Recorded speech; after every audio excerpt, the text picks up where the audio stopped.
Então, nós fomos convidados pelo Fábio para traçar um diagnóstico arqueológico da área hoje conhecida como Fazenda do Capão Alto.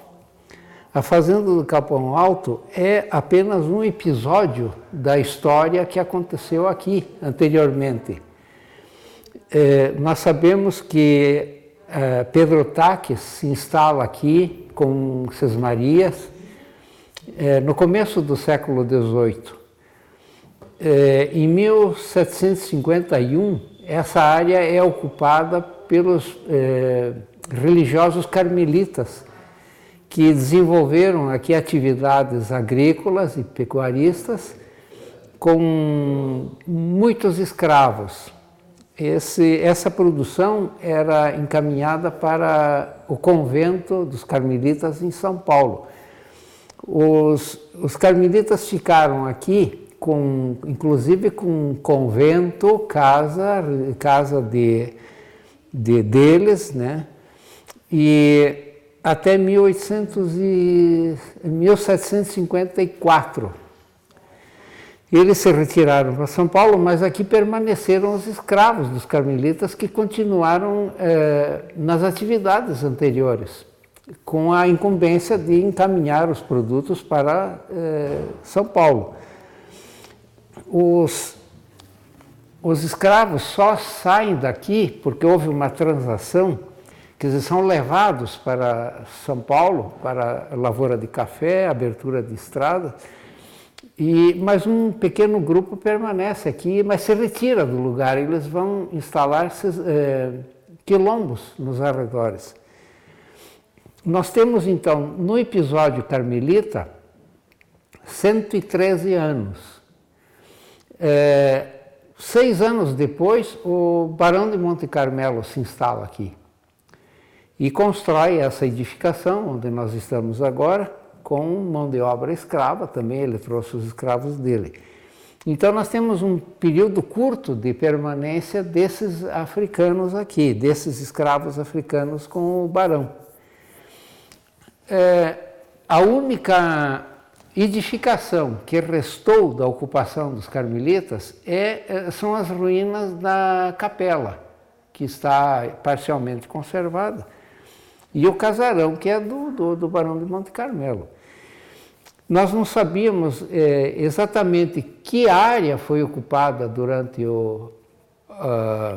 a permanência dos carmelitas e dos seus escravos. Então tivemos que aplicar metodologia arqueológica para isso. Dividimos toda a área no entorno do casarão em setores.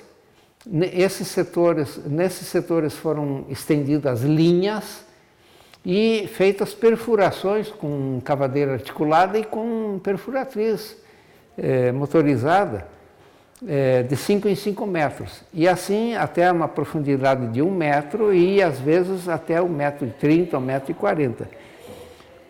O que se observava no aprofundamento desses cortes é que nos informava sobre a ocupação. Vimos que alguns desses cortes davam material arqueológico apenas superficialmente, mas em outros casos em profundidade maior. E nas proximidades da capela, nós encontramos num dos cortes material arqueológico que ia além de 1 metro de profundidade. Para entender bem essa superposição de ocupações, nós abrimos um corte estratigráfico, que é uma escavação bem controlada, com uma área maior, e obtivemos então um material que nos esclareceu até que ponto do terreno estavam depositados os vestígios deixados pelos escravos do Barão de Monte Carmelo, e depois o que havia sido deixado pelos escravos e pelos carmelitas para baixo.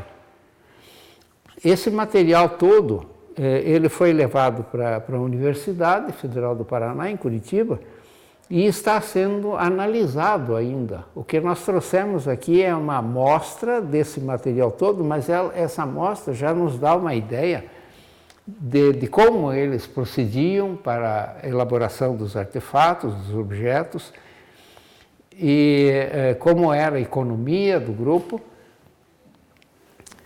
E ainda necessitamos de algum tempo mais para concluir a análise. Até agora foram analisados quase 7.000 fragmentos de peças de material arqueológico. Nós selecionamos aqui fragmentos de recipientes cerâmicos que eram produzidos localmente pelas oleiras, porque a prática ceramista tradicionalmente é uma tarefa feminina. Mas tem, entre esses objetos recuperados, tem material que era comercializado, quer dizer, era obtido por comércio, que são as louças. Então, essas louças, elas nos deram, com segurança, informação sobre até que momento as evidências arqueológicas correspondem aos carmelitas e, posteriormente, ao barão. Por exemplo, nós temos nos níveis inferiores a ocorrência de louça faiança que vinha de Portugal. E, excepcionalmente, uma louça porcelana que era de fabricação chinesa. Mais para cima, aqui essas peças elas estão dispostas de baixo para cima, quer dizer, aqui a parte inferior do corte, que chegou a 1,37 m de profundidade, e que vai camada por camada, chegando até os níveis mais recentes. Aqui nós temos, por exemplo, a substituição completa do que antes era faiança fina, recipiente de faiança fina, aliás, de faiança, por recipientes de faiança fina. Essa faiança era produzida na Inglaterra. A faiança deixa de ocorrer. A porcelana, com essas características, ela também só ocorre aqui. Vai ocorrer mais em cima a porcelana de procedência inglesa também. Vidros, nós temos vidros de frascos, de garrafas, frascos pequenos, que continuam nos níveis mais recentes. Mas nota-se que os vidros aqui são bem conservados, enquanto que os de baixo já sofreram o contato com a química do solo e são mais erudidos. Nós temos objetos metálicos. Então, na etapa dos carmelitas, nós temos a ocorrência de cravos, que são pregos feitos por ferreiro. É uma produção manual. E já em cima são pregos arredondados, cilíndricos, que é industrializado. Interessante que na escavação nós conseguimos um fragmento de escória de fundição. Está aqui. Isso é o que resta quando se processa a fundição do ferro. Ficam esses resíduos da fundição. Então, nós temos a suspeita de que aqui era fundido ferro para a produção desses objetos metálicos. Nós temos referências históricas que falam que os carmelitas tinham aqui na área um ferreiro que produzia os cravos para as construções deles. E temos objetos também em cobre, que são objetos de adorno,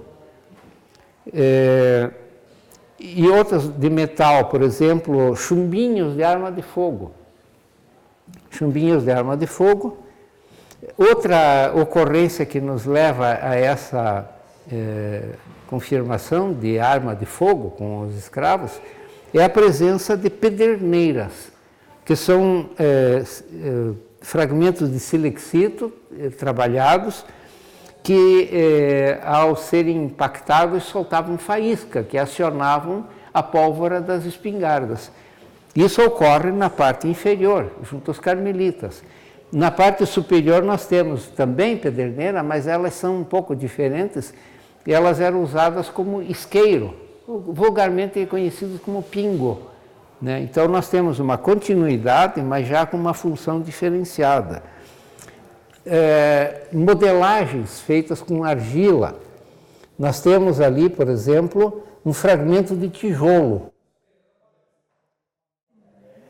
E eles foram encontrados assim muito fragmentados e praticamente até o fim da ocupação carmelita. Isso significa que em algum lugar que não foi detectado, nós poderemos encontrar no futuro vestígios de edificação, provavelmente do convento dos carmelitas, né? Outras modelagens são bastante interessantes, como por exemplo essas com revestimento vermelho, com engobo vermelho, que são representações zoomorfas. Esta aqui, no caso, é uma pomba, pode ter conotação religiosa. Aqui nós temos uma base, um outro fragmento, uma base de estatueta. Só está presente essa porção onde se fixavam as pernas da estátua. Outro indício interessante que nós colhemos é essa peça em ferro, que é um ferrolho. O ferrolho só é usado em construção mais ou menos elaborada, com janela ou com porta. Outro aspecto interessante, nós encontramos muitos fragmentos de ossos de fauna doméstica, de animais domésticos, porque eles eram pecuaristas.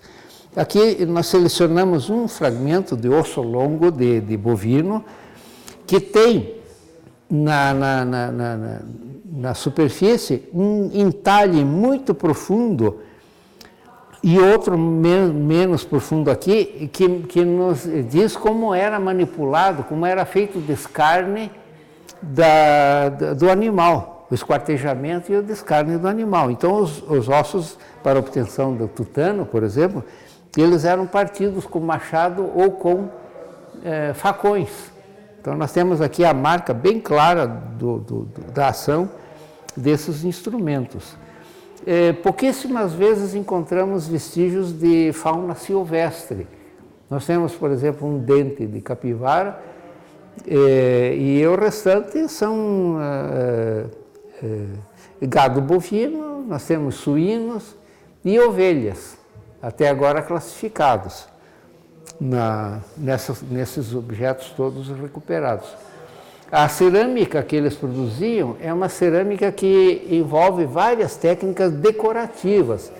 Nós temos desde a cerâmica simples, aquela que tinha a superfície apenas alisada, e as outras que já envolviam decorações com incisões, com ponteados, com carimbados, escovados. Então nós temos uma variedade de decorações nessa cerâmica que eles produziam. O fragmento de tampa de panela que está ali.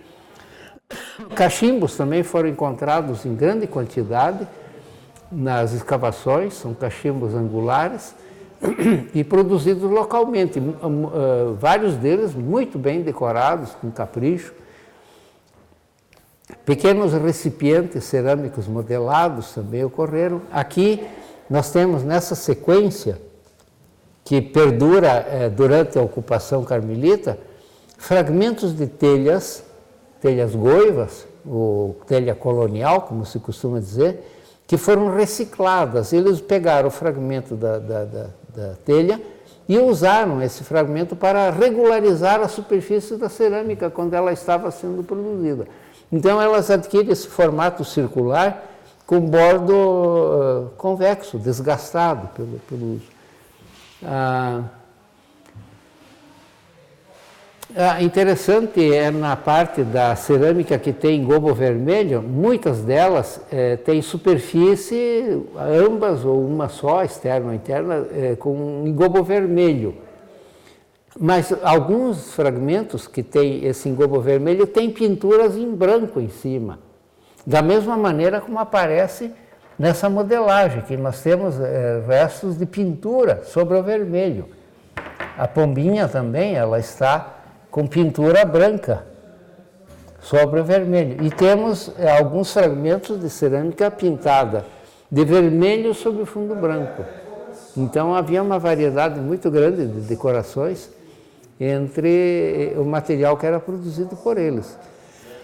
Então nós temos aqui uma amostragem segura de como os africanos, trazendo aquela tradição ainda da pátria-mãe, da África, eles continuaram trabalhando aqui no Brasil com a mesma metodologia, usando as mesmas decorações de cerâmica. Isso é bastante interessante. O que nós estamos querendo mesmo é definir os espaços que foram ocupados, porque fala-se que o barão tinha senzalas, elas estão aqui do lado do casarão, feitos de taipa de pilão, como é o casarão também, mas nós não sabíamos como é que os escravos atuavam junto com religiosos, é uma outra situação, né? Então o que nós estamos verificando até agora, através dessa metodologia empregada, é que eles viviam em casas esparsas pela área, concentrando-se especialmente em torno da capela. Ali nós encontramos muitas evidências de casas que eram ocupadas por eles. Então, numa outra etapa do trabalho, nós vamos escavar com mais amplitude esses espaços para termos uma ideia das dimensões da habitação e localizar, eventualmente, o convento dos carmelitas. O que está sendo exposto aqui é uma forma de dar sustentabilidade para esse local, quer dizer, é um outro propósito que surge com essa pesquisa arqueológica aqui. Então, nós poderemos trabalhar nesse espaço ampliando uma amostra museológica para que os visitantes que vêm em grande quantidade aqui, durante as pesquisas eu fiquei espantado até com a quantidade de caravanas de alunos, e não só de alunos, da região e de fora do estado, inclusive. Então é um local muito procurado e sem muita divulgação. Agora, com essas abordagens, eu acho que está se revivendo, está se movimentando para que a área seja conhecida, e depois, com os resultados das pesquisas, nós poderemos fortalecer uma amostra museológica, porque nós conseguimos, por exemplo, restaurar parcialmente algumas peças.